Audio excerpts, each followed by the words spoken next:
Hello everyone, welcome to my YouTube channel. I, Professor Prashant Bua, Dr. Subhash Technical Campus, Junagadh. So we are on a lecture series of Design Reinforced Concrete Structure 7th Sem B Civil. So in previous lecture we have started a new module of G+3. In that we have to take one layout plan. According to this plan we have to carry out the different load position related to slab, and that we have to design a one-way continuous slab and two-way slab, and next step we have started a design of beam. In that particular layout plan you can see in this figure, we have to take a beam which number is beam 18, 19 and 20. One continuous beam we have to carry out. And you can see, as per the layout plan is concerned, beam number 18 and 20 are under rest on one-way continuous slab, and beam number 90 are rest in two-way slab. So both the case, the different load arrangement system are there and also load transferring system are there. According to that, in previous lecture we have to carry out total dead load on beam 18 and 20. These both are similar, and separately we found beam number 19 total dead load and live load. So now we go further the further design of this beam. In that you can see that in last lectures we carried out beam number 20, total dead load 30.82, total live load 16 kilonewton into meter. So right now we have to take a different load combination as per the IS recommended. Before that we carried out total load. So as per the previous lectures we found total load on first of all B18 and B20. So these both are same.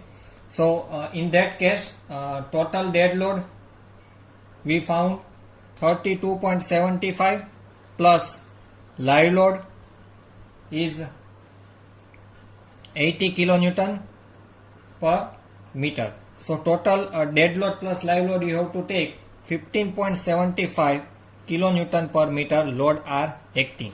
Now we have to go for the IS 456 clause number 22.4.5. If you open clause number 22.4.1 IS 456 2000, in that load combination guideline are given. As per the guideline, if our live load is less than 0.75 DL, if our live load is less than 0.75 DL, then load arrangement may be, then the load arrangement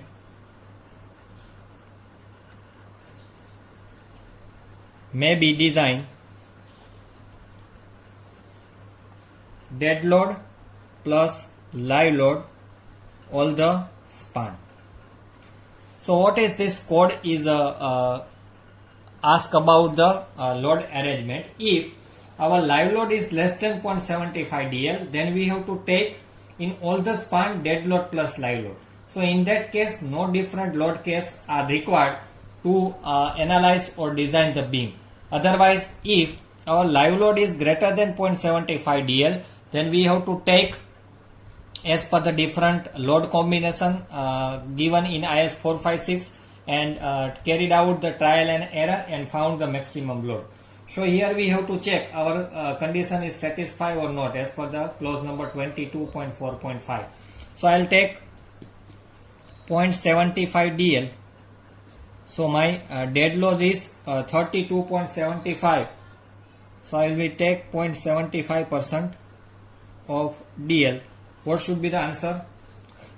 24.56 kilonewton per meter. So here our live load is 18. So live load is less than 0.75 DL, means 0.75 DL से हमारा live load है वो कम है. It means our condition as per the IS 22.4.1 is satisfied. Hence we have to take load combination is dead load plus live load for all span. There are no change in this load combination. Otherwise we have to take 1.2 dead load plus live load or 1.2 dead load plus live load. There are the different load combination are given. Hence we have to take a total dead load plus live load is 15.75. Similarly, take load on beam 90 if concerned. Then for beam 90 total dead load is 30.82 kilonewton per meter plus live load is 16 kilonewton per meter. Hence the total load we found 46.82 kilonewton per meter. So now we have the final load according to beam 80, 90 and 20. But this is the continuous joint of beam and column. So we carried out this load into the column and finding out the net load acting on beam. तो अभी हमको क्या करना है, beam पे जो हमको load found किया है टोटल, जो कि 3 बीम है 18, 90 और 20, उनमें से 18 और 20 जो के बीम है वो सिमिलर है. तो अभी हमको क्या करना पड़ेगा, ये जो टोटल लोड है वो बीम पे एक्ट करना है और वो बीम कितनी मोमेंट ट्रांसफर करता है कॉलम पे वो फाइंड करना है. बाकी की जो मोमेंट वहां पे रहती है बीम पर, उस मोमेंट के हिसाब से हमको वो बीम पर्टिकुलर डिजाइन करना है. It means that's why I given to you in a previous lecture के you have to all of you revise moment distribution method, so it will be help to carry out this moment. So first of all we convert this substitute frame method for beam 80, 90 and 20. First of all we convert this substitute frame method, so we can find out the fixed end moment and the column moment. So first of all I draw the substitute frame method. You can see this figure carefully. Suppose this is A, in that the column are there. This should be 6 meter.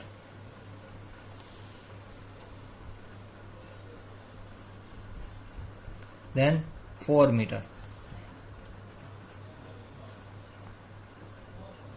ये कैसे draw किया मैं आपको plan में देखा था, layout plan में से ही हमने ड्रॉ किया है सब्स्टिट्यूट फ्रेम मेथड. ये हमारा ए पॉइंट है, ये बी है, ए सी और A D. Please see the carefully, this is our original layout plan.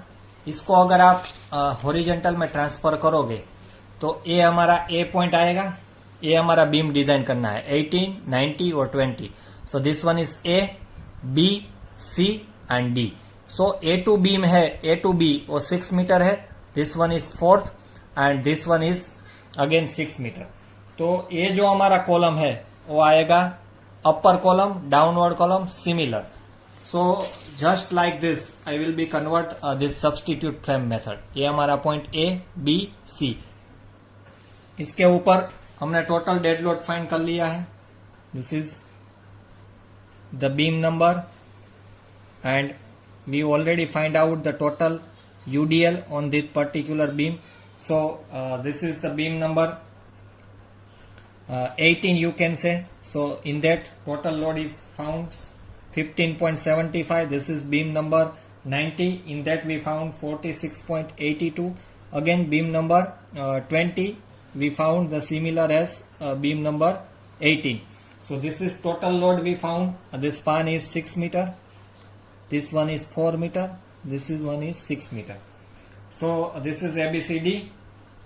This is column number E, F, G, H, I, J, K and L. So this figure is known as substitute frame method. This method is known as substitute frame method for beam 18, 90 and 20. जो हमको beam की design करना है उसको substitute frame method में convert करना है after finding out the total dead load and live load. So मैं जो क्लोज की प्रीवियस बात कर रहा था, क्लोज नंबर 22.4.1, वो यहाँ पे आपको देखने को मिलता है. If our code is not satisfying the condition then we have to take this different load combination in different span. तो सभी स्पान में हमको डिफरेंट लोड लेना पड़ता है as per the IS 456.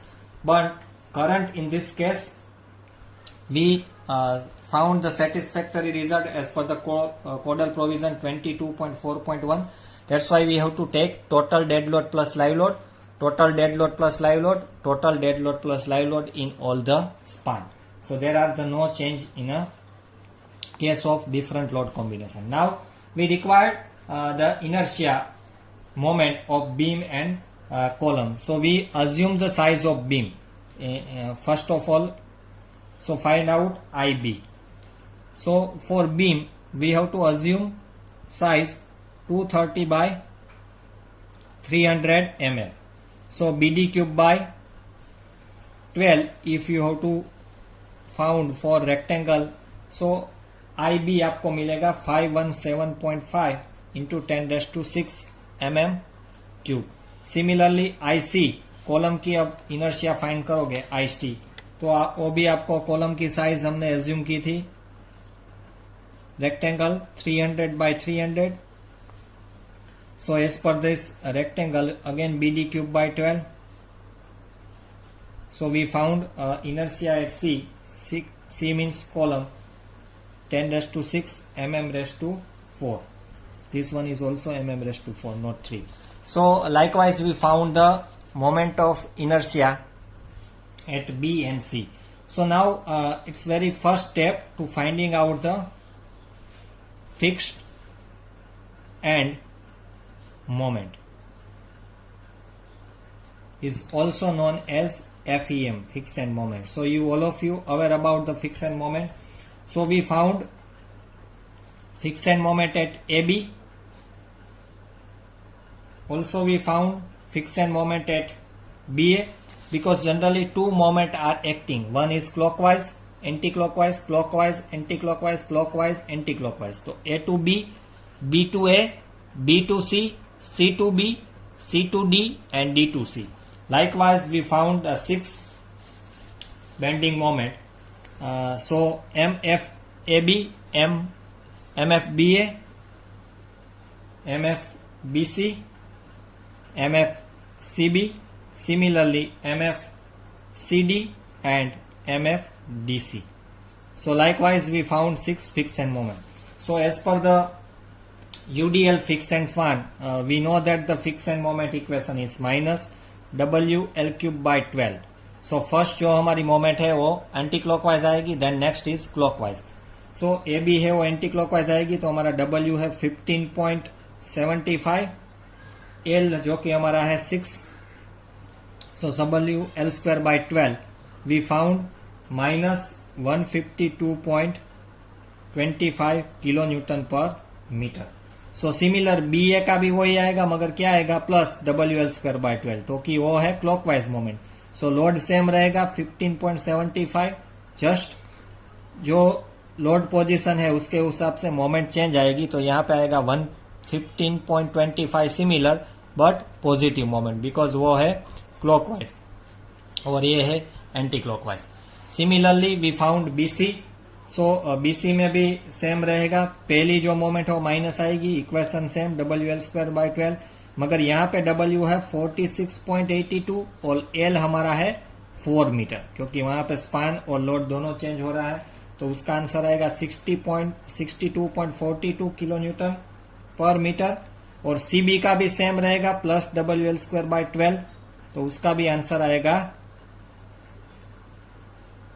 62.42 kilo newton per metre, मगर वो रहेगी plus. Similarly, this is anti-clockwise, this is clockwise. Likewise C D जो के है वो ए बी के जैसी मोमेंट होगी सेम, क्योंकि स्पान और लोड दोनों सेम है। So minus 152.25 kilo newton per metre जो कि हमारी रहेगी एंटी क्लॉकवाइज, और plus 152.25 kilo newton per metre जो कि हमारी रहेगी clockwise.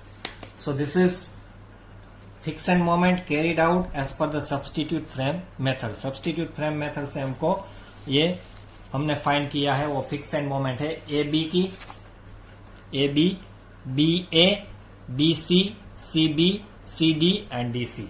So now we find out the next step, distribution factor. We require the distribution factor before we start the moment distribution table. In that first step we have to find out is nothing but friction moment. Now we find out next step,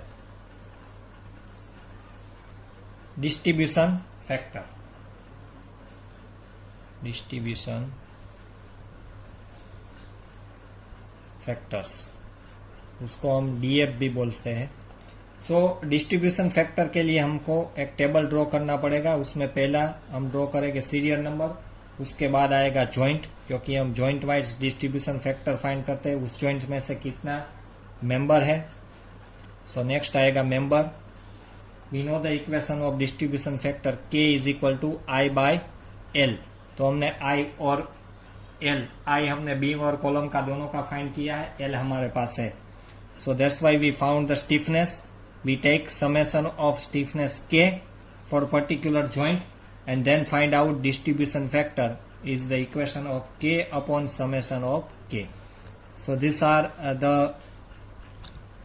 number of column are generated in a table. So first we take serial number 1, take joint number A. Again you have to see this figure. First of all we take the joint number A. तो इसमें से कितना member है? एक member है ए ई जो कि column है, एक मेंबर है ए बी जो कि हमारा बीम है, और एक कॉलम है, एक मेंबर है ए आई। सो इसमें से 3 मेंबर जनरेट हो गए, ए ई, ए बी एंड ए आई। उसमें से ए ई और ए आई जो कि है वो कॉलम है, तो ऑलरेडी हमने कॉलम का आई सी फाइंड किया है, वो लेना है आई बाई एल के लिए, और इसमें बीम का आई बी लेना है। सो जॉइंट ए है, उसमें से पहला मेंबर है ए ई, नेक्स्ट मेंबर है ए बी और नेक्स्ट मेंबर है ए आई। तो दिस इज द कॉलम। तो कॉलम का हमने आई फाइंड किया है 675 इंटू 10⁻⁶, और हमारी एल है 3.335 नेट एल, क्योंकि हमारा जो हाइट है फ्लोर का वो है 3.35 आई थिंक। उसमें से हमने बीम की डेप्थ है वो डिडक्ट की है, तो हमारा नेट हाइट आएगा कॉलम का 3.350। सो आई बाई एल हमको आंसर मिलेगा 2.01 इंटू 10⁻⁵ अगर आप आई बाई एल करोगे। बी तो मोमेंट ऑफ इनर्शिया बीम की है 517.5 इंटू 10⁻⁶, और बीम की वहां पे जो लेंथ है वो है 6 metre. It means we have to take in mm, तो हमको आंसर मिलेगा 0.86 इंटू 10⁻⁵। और A I similar to A, it means उसका भी आंसर आएगा 2.01 इंटू 10⁻⁵। तो हमको टोटल के मिल गया। ये तीनों का हम समेशन करेंगे तो समेशन ऑफ के हमको मिलेगा 4.88 इंटू 10⁻⁵। तो अभी हमको क्या करना है, के अपॉन समेशन ऑफ के मीन्स ए का के क्या है, stiffness 2.01 into 10⁻⁵ divide by 4.88 into 10⁻⁵। तो हमको आंसर मिलेगा 0.412। Similarly 0.86 into 10⁻⁵ divide by 4.88 into 10⁻⁵, तो हमको आंसर मिलेगा 0.176, और ए आई का भी सेम मिलेगा 0.412। ये तीनों का अगर आप डिस्ट्रीब्यूशन फैक्टर फाइंड करोगे तो उसका समेशन 1 होना चाहिए। At that time your answer should be correct. इसका समेशन आपका 1 हो गया, then your K and summation of K is should be correct, otherwise you have to check your calculation, is there some problem. Now we take joint number B. A और B ही लेना है। देखो यहाँ पे substitute frame में ए के जैसा D आएगा और बी के जैसा सी आएगा, तो दो जॉइंट का ही आपको डिस्ट्रीब्यूशन फैक्टर फाइंड करना है। Similar remaining this two joint है वो क्या रहेगा, similar to A to B, A जैसा डी रहेगा और बी जैसा सी रहेगा। सो अभी हम लास्ट बी का फाइंड करें तो बी में से कितना मेंबर फाइंड हो रहा है, देखिए आप सब्स्टिट्यूट फ्रेम मेथड में, B to E, B to C, B to J and B to A. It means 2 beam covered होता है और 2 कॉलम, 4 मेंबर हमको कंसीडर करना है और 4 मेंबर के हिसाब से हमको स्टिफनेस फाइंड करना है और डिस्ट्रीब्यूशन फैक्टर मिलेगा। सो पहले हम लेते हैं B F, then B C, then B J and last one is B A. So 2 beam और 2 कॉलम यहाँ पे है। तो B F is a similar of A E and A I, तो उसका 2.10 इंटू 10⁵ आएगा, क्योंकि कॉलम का साइज फिक्स है और हाइट भी फिक्स है, तो सिमिलर ही रहेगा ए और ए आई का कॉलम के जैसा। दूसरा कॉलम कौन सा है, बीजे, उसका भी सेम रहेगा। बीम का यहाँ पे चेंज होगा, क्योंकि यहाँ पे जो बीम है वो 6 मीटर स्पान का है, यहाँ पे जो बीसी बीम है वो क्या है, 4 मीटर स्पान। तो 517.5 इंटू 10⁶ डिवाइड बाय हमको 4000 करना पड़ेगा, क्योंकि यहाँ पे बीम विड्थ है, लेंथ है 4 मीटर। सो 1.29 इंटू 10⁵ आंसर आएगा। और ऑलरेडी बी ए का तो हमने फाइंड किया ही है, 0.86 ए बी है वही बी ए आएगा। सो 0.86 इंटू 10⁵। सो हमने चारों मेंबर की स्टिफनेस फाइंड कर ली है। Now we find out summation of K, it means चारों का हमको प्लस करना है, तो वो आंसर आपको मिलेगा 6.17 into 10⁵। So now individual K divide by summation of K, तो आपको लोड फैक्टर मिलेगा 23.5 for B F. Next BC के लिए मिलेगा 209, सिमिलर बीजे का मिलेगा बी एफ के जैसा 0.325 और लास्ट में मिलेगा 0.139। अगर आप इसका समेशन देखोगे तो उसका आंसर 1 ही आएगा। It means our stiffness calculation is okay. So at the end of this table we found this distribution factor for member wise. तो अभी हमको सभी मेंबर का डिस्ट्रीब्यूशन फैक्टर फाइंड आउट कर लिया। Next we carried out moment distribution method. So उसमें मैं 1 और 2 साइकिल आपको यहाँ पे करवा देता हूँ। Rest of this table you have to complete it at your own level at your home. So just you have to practice this table and you should carried out the final moment. तो अभी हमको next step find करना है moment distribution table. So this all of you this method should be carried out in your structure analysis part. So I think you have to all of you know about this method. So उसमें पहले हमको लेना है joint, जो कि है member के हिसाब से।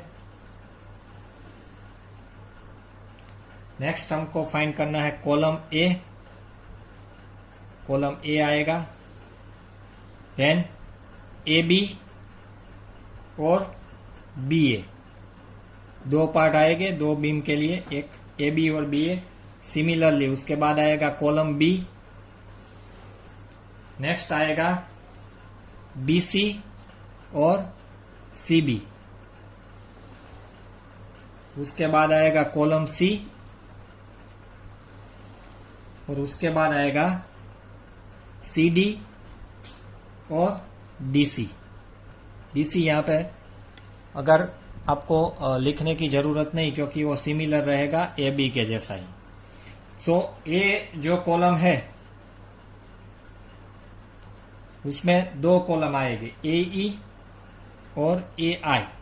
कॉलम बी में भी सिमिलरली बी एफ और बी जे। इट मीन्स जो भी हमारा मोमेंट आएगा उसको हमको डबल करना है। सी में भी सी जे और सी के। So this for 2 column particular at 1 joint. So similarly 6 column है वो कवर होगा। ए जो है कॉलम है ए बी सी और ए बीम मोमेंट है A B B A B C C B C D D C. So first हमको डिस्ट्रीब्यूशन फैक्टर लिखना है। फर्स्ट हमको क्या करना है, डिस्ट्रीब्यूशन फैक्टर लिखना है, जो कि हमने ऑलरेडी फाइंड किया है। अगर आप कॉलम का देखोगे और ए और ए आई का दोनों मिलाना है तो ए का है 0.412 और ए आई का भी है 0.412, आप देख सकते हो डिस्ट्रीब्यूशन फैक्टर में। तो 2 मल्टीप्लाई बाय 0.412 इसका डिस्ट्रीब्यूशन फैक्टर आएगा 0.824, ए बी का आएगा 0.176, बी ए का आएगा 0.139। सिमिलरली बी एफ और बी जे दोनों आप मिलाओगे 0.3, सो 2 मल्टीप्लाई बाय 0.325 तो उसका आएगा 0.65। बी सी का आएगा 209, सी बी का आएगा 209, सी ए का आएगा similarly at B, C D का आएगा जो बी ए का है वो 0.139 और डी सी का आएगा जो ए बी का है वो 0.176। इसकी यहाँ पे जरूरत नहीं, सी डी तक ही आपको टेबल ड्रॉ करना है। For understanding I will be put the D C, क्योंकि वो सिमिलर ए बी का जो मोमेंट है वो डायरेक्टली ट्रांसफर करना है सी डी पे। ओके, सो नेक्स्ट हमारा आएगा F E M, fix end moment after writing down the distribution vector. तो यहाँ का फिक्स एंड मोमेंट 0 है, यहाँ का है 152.25, यहाँ का है 152.25 पॉजिटिव, यहाँ पे 0 है, -62.42 प्लस 62.42, यहाँ पे है 0, -152.25 और यहाँ पे आएगा plus 152.25। So this are the same, but अभी हमको फर्स्ट साइकिल है वो कैलकुलेट करनी है। सो क्या करना है, हमको पहले अनबैलेंस मोमेंट फाइंड करनी है। किसकी? सो पर्टिकुलर ज्वाइंट ए की हम बात करेंगे तो उसमें 3 मोमेंट है, 1 कॉलम मोमेंट, दूसरी स्पान मोमेंट एंड तीसरी भी स्पान मोमेंट। सो ये सभी का आप टोटल देखोगे तो अनबैलेंस मोमेंट कितनी है। तो ज्वाइंट ए की अगर बात करें हम तो उसमें ए आई और ए बी स्पान आएगा, बी ए बी और बी सी ये तीनों सिमिलर है, ये दोनों आएंगे और ये दोनों आएंगे। So this is under covered in joint B, this is under covered at joint C and this is under covered at joint A. तो अगर ज्वाइंट ए की बात करोगे तो उसमें अनबैलेंस मोमेंट कितनी है, -152.22। सो फर्स्ट हमको क्या करना पड़ेगा, जो मोमेंट है उसको क्या करना पड़ेगा, बैलेंस। बैलेंस करने के बाद carry over, again balance, carry over, again balance, carry over. So this is 1 cycle. सो कहां तक ये साइकिल रिपीट करनी है, जब हम ये दोनों का आंसर ए और ए बी का सिमिलर नहीं आता, सिमिलरली बी सी और सी बी का आंसर सिमिलर नहीं आता, तब तक हमको ये साइकिल रोटेट करनी है और सी डी और बी ए का सिमिलर आना चाहिए। तो पहले मैं अनबैलेंस मोमेंट को बैलेंस करता हूं। कैसे? अनबैलेंस मोमेंट है यहाँ पे 152.25 multiply by this distribution factor. अगर आप 152.25 मल्टीप्लाई बाय 0.824 करोगे तो आपको बैलेंस मोमेंट मिलेगी 125.45। सिमिलरली अगर माइनस है तो बैलेंस मोमेंट आएगी प्लस, अगर यहाँ पे प्लस है तो बैलेंस मोमेंट आएगी माइनस। आपको अपोजिट साइन कंसीडर करना है when you have to convert unbalance to balance. जब भी आप अनबैलेंस मोमेंट से बैलेंस मोमेंट में कन्वर्ट करते हैं तब आपको अपोजिट साइन लेनी है। तो यहाँ पे आएगा 26.80, 152.25 मल्टीप्लाई बाय 0.76। तो ज्वाइंट ए की बैलेंस मोमेंट हो गई। ज्वाइंट बी की बात करेंगे तो 152.25 माइनस 62.42, तो उसका आंसर आएगा, वो आंसर आएगा प्लस में, जो भी आंसर आए। तो यहाँ पे तीनों मोमेंट किस में आएगी, बैलेंस माइनस में। सो 152.25 में से अगर आप 62.42 बात करोगे तो यहाँ पे आंसर बोलेगा, वो आंसर मल्टीप्लाई बाय 139 तो आपको आंसर मिलेगा 12.48। जो आंसर मिलेगा मल्टीप्लाई बाय 0.65 तो आंसर मिलेगा 558.38। जो आंसर मिलेगा मल्टीप्लाई बाय 209 तो आपको आंसर मिलेगा 18.77।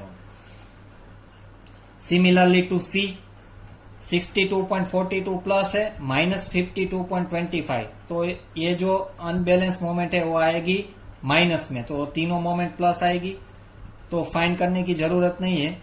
Similar to this joint B, जो BC है वो CB का आएगा 18.77, 58.38 और जो 12 पॉइंट है वो प्लस आएगा 12.48। So this is first cycle we have to completed. Unbalance moment से हमने बैलेंस मोमेंट में फाइंड किया है। सो नेक्स्ट स्टेप हमारा क्या रहेगा? Carry over moment. So carry over moment fix में तो नहीं होती, क्योंकि वो मोमेंट यहाँ पे 0 आएगी, वो मोमेंट ले नहीं सकता। तो AB का है वो ट्रांसफर होगा BA में, और BA का है वो ट्रांसफर होगा AB में। तो हाफ ट्रांसफर करना है, सेम साइन। यहाँ पे फर्स्ट हमने बैलेंस कर दिया। सो 12.48 का अगर आप हाफ करोगे तो -6.24, 26.80 का आप हाफ करोगे तो 3.40। यहाँ पे नहीं आएगी कॉलम में, ओनली बीम का ही ट्रांसफर करना है। BC का ट्रांसफर होगा CB पे और CB का ट्रांसफर होगा BC पे। सो 9.38 और यहाँ पे -9.38, यहाँ पे नहीं आएगी 12.488, तो वहां पे DC का आपको ट्रांसफर करना है। DC it means related to AB, तो AB में BA का कितना ट्रांसफर हुआ 13.40, तो वही यहाँ पे लिखना है 13.40। So this is first carry out completed. Now next one is again balance. So मैं एक साइकिल करवा देता हूँ, उसके बाद आपको घर पे ये कंप्लीट करना है। तो अभी आप जॉइंट ए पे देखोगे तो अनबैलेंस मोमेंट क्या है? -6.24 मल्टीप्लाई बाय 0.8224, तो उसका आंसर आएगा 5.14। ये माइनस है, एटलीस्ट दोनों कैसे आएगी balance moment plus. -6.24 multiply by 0.76, तो उसका आंसर आएगा 1.10। यहाँ पे आप अनबैलेंस मोमेंट देखोगे तो 13.40 माइनस 9.38, वो जो आंसर आएगा प्लस में आएगा। इट मीन्स तीनों साइन कैसे आएगी? माइनस। वो आंसर आपको मिलेगा 3.17, 14.81 और 4.76। Similarly -9.38 plus 13. माइनस एंड ये भी माइनस आएगा क्योंकि अपोजिट आएगा। सो -9.38 और -13.04, तो उसका आंसर माइनस आएगा। इट मीन्स तीनों मोमेंट कैसे आएगी? Balance moment plus, related to similar as joint B. तो ये हमको मिलेगा 4.76, ये मिलेगा 14.81 और 3.17। Again balance is over. Now again you have to carried out. यहाँ पे कैरीड आउट करना है, यहाँ पे। सो इसका हाफ यहाँ पे कैरीड आउट करना है। ऐसे कैरी ओवर बैलेंस कब तक करना है? ये दोनों आंसर आपको सिमिलर आना चाहिए। मींस कॉलम ए और ए बी का दूसरा कौन सा आंसर सिमिलर आना चाहिए? ये दोनों, BC और CB, और जो CD है वो सिमिलर होना चाहिए BA से।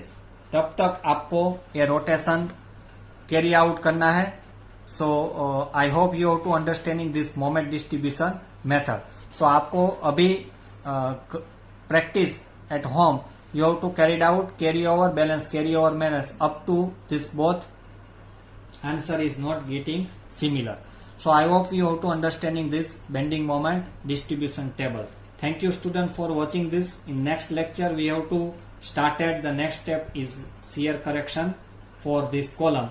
Before that you carried out this table, completed the table at your own level, and I will give or I will ask the answer of this final moment. Thank you student for watching this.